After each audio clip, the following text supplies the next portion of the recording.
Researchers के सामने क्या आया कि नेचुरल नंबर्स की से बनने वाली जो इक्वेशंस थी वो हर इक्वेशन जो है वो नेचुरल नंबर्स में सॉल्यूशन नहीं मिल पा रहा। जैसे जैसे एग्जांपल के तरीके में हम समझते हैं, एक मेरे पास जो है एग्जांपल है कि x + 5 = 2। ठीक है, ये हमारे पास इक्वेशन है। मान लीजिए रिसर्चर के सामने ये इक्वेशन आ गई।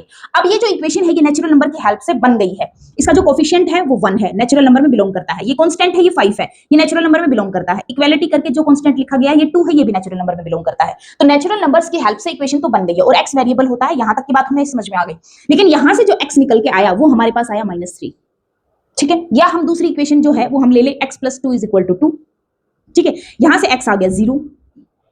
ठीक है, तो रिसर्चर के सामने जब इस तरीके की प्रॉब्लम आई कि ऐसी इक्वेशंस भी मौजूद हैं, ऐसी प्रॉब्लम्स भी मौजूद हैं जिनका सॉल्यूशन नेचुरल नंबर्स में नहीं मिल पा रहा है, वहां से क्या किया गया कि इन नेचुरल नंबर्स को एक्सटेंड किया गया। किनमें? इंटीजर्स में 0 को इंक्लूड करके और नेगेटिव्स को भी ले लिया गया।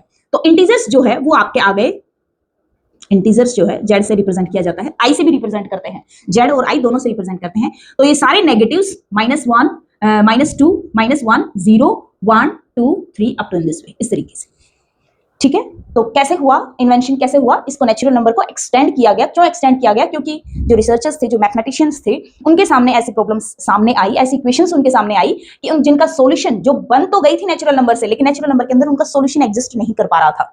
ठीक है, लेकिन वो प्रॉब्लम है तो सॉल्यूशन तो आएगा ही आएगा, इतनी बात तो कंफर्म थी, सॉल्यूशन तो आना ही चाहिए और सॉल्यूशन कहीं तो एग्जिस्टेंस होना चाहिए।